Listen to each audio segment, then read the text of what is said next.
بسم اللہ الرحمن الرحیم۔ باغ میں ملت کے ہے کوئی گلے را نہ کھلا، احمد علیہ السلام سیرت و سوانح مرتبہ ولیم۔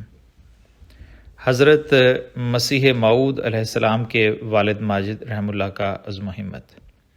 اولو العزمی آپ کی زندگی کا ایک نمایاں وصف تھا۔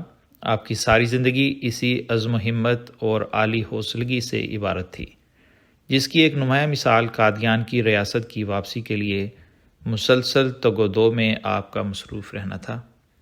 آپ ابھی جلاوطنی کی زندگی ہی گزار رہے تھے کہ آپ نے خاندان کی سربراہی ملتے ہی قادیان کی واپسی کی کوششیں شروع کر دیں۔ ایک طرف سارے ہندوستان کا پاپیادہ سفر کرنا بھی اسی مقصد کی ایک کڑی محسوس ہوتا ہے، اور دوسری طرف جب مہاراجہ رنجیت سنگھ نے رام گڑھیا مثل اور دوسری مثلوں پر قابو پاتے ہوئے سارے پنجاب پر اپنا تسلط جما لیا اور مہاراجہ کا لقب اختیار کر لیا، تو حضرت مرزا غلام مرتضیٰ صاحب نے مہاراجہ رنجیت سنگھ کے دربار میں بھی رسائی کی۔ یہ ساری جدوجہد اشارہ کرتی ہے کہ قادیان واپس جانے کی تڑپ آپ کے دل کو بے چین کیے ہوئے تھی۔ یہ عزم و ہمت اور عالی حوصلگی آپ کو وراثت میں ملی تھی۔ چنانچہ آپ کے والد بزرگوار یعنی مرزا عطا محمد صاحب کو ایک بار ریاست کپورتھلا کے سردار جناب فتح سنگھ صاحب اہلووالیہ نے، جو کہ آپ کے خاندان کے شاہی میزبان تھے، کئی گاؤں آپ کے خاندان کے لیے بطور جاگیر دینا چاہے اور خواہش کا اظہار کیا کہ یہیں وہ مقیم رہیں، لیکن خاندانی وقار اور حمیت و خودداری پیشکش قبول کرنے سے ہمیشہ متنفر رہی۔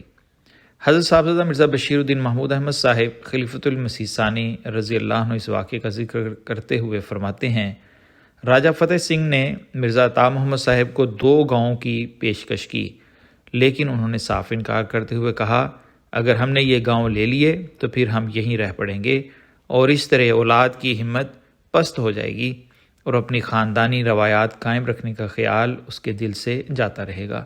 ماخوذ از رپورٹ مجلس مشاورت 1937 صفحہ 20 و تاریخ احمد جلد اول باب خاندانی حالات صفحہ 34۔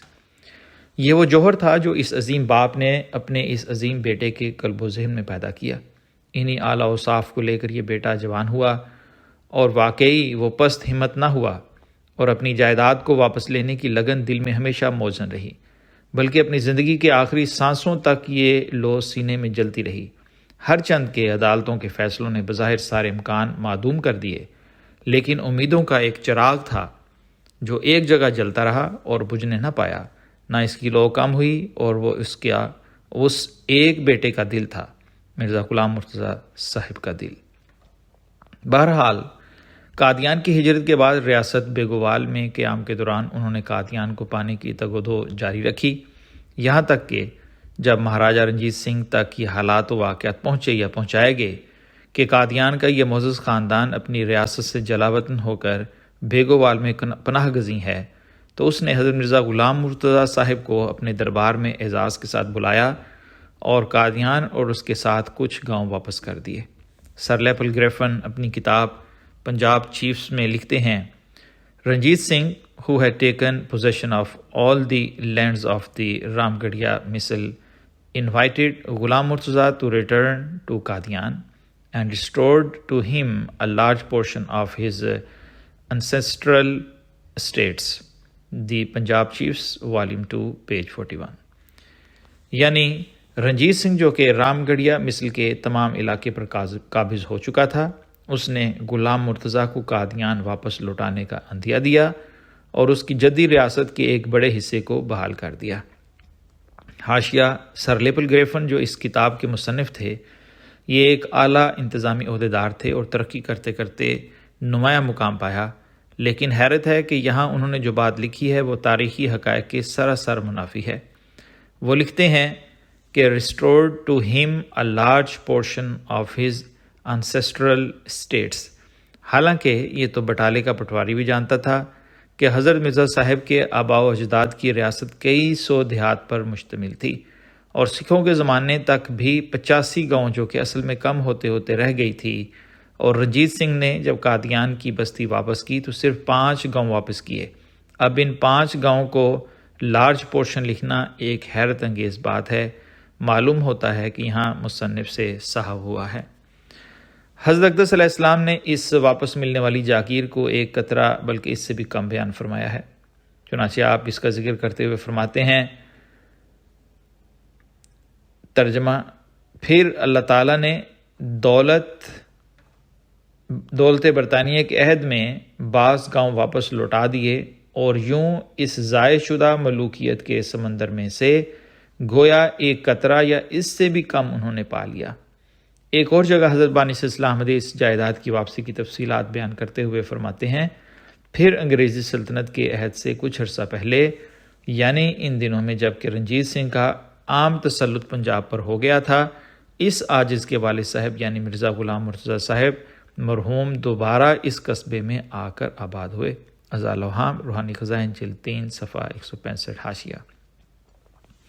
ایک اور جگہ آپ علیہ السلام تحریر فرماتے ہیں، پھر رنجیت سنگھ کی سلطنت کے آخری زمانے میں میرے والد صاحب مرحوم مرزا غلام مرتضیٰ قادیان میں واپس آئے، اور مرزا صاحب موصوف کو اپنے والد صاحب کے دیہات میں سے 5 گاؤں واپس ملے، کیونکہ اس عرصے میں رنجیت سنگھ نے دوسری اکثر چھوٹی چھوٹی ریاستوں کو دبا کر ایک بڑی ریاست اپنی بنا لی تھی۔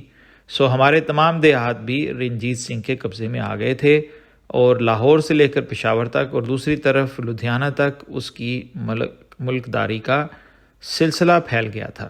غرض ہماری پرانی ریاست خاک میں مل کر آخر 5 گاؤں ہاتھ میں رہ گئے۔ پھر بھی بالحاظ پرانے خاندان کے میرے والد صاحب مرزا غلام مرتضیٰ اس نواح میں ایک مشہور رئیس تھے۔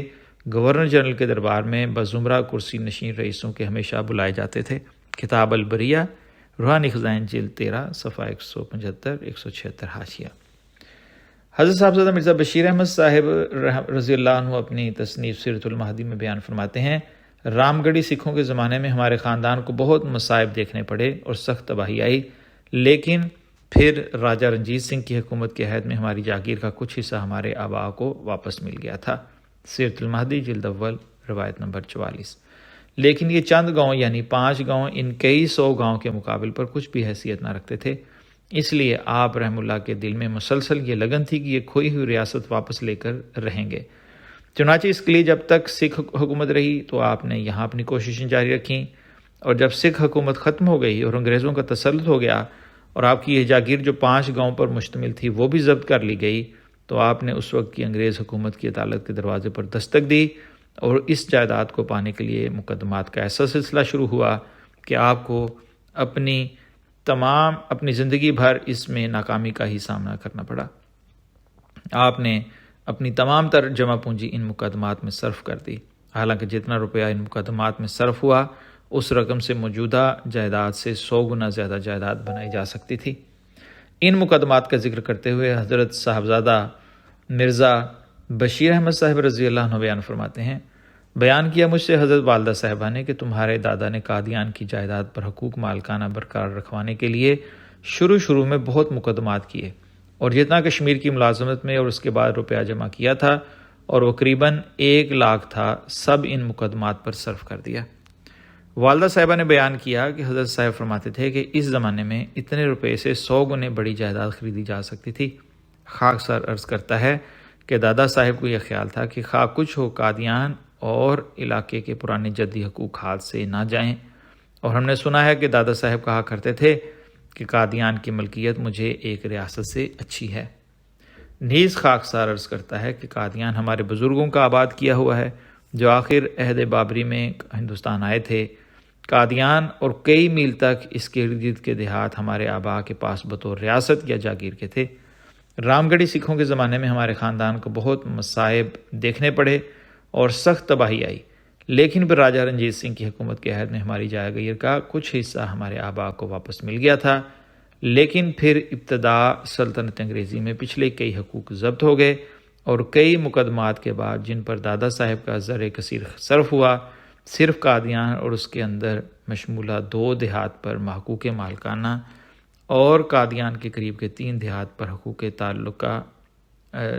تعلقہ داری ہمارے خاندان کے لیے تسلیم کیے گئے۔ یہ حقوق اب تک قائم ہیں۔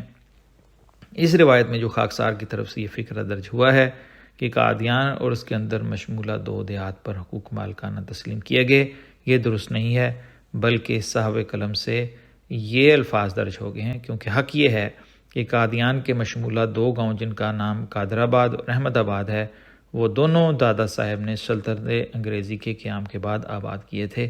اس لیے الفاظ اور اس کے اندر مشمولہ 2 دیہات حذف سمجھے جانے چاہیے۔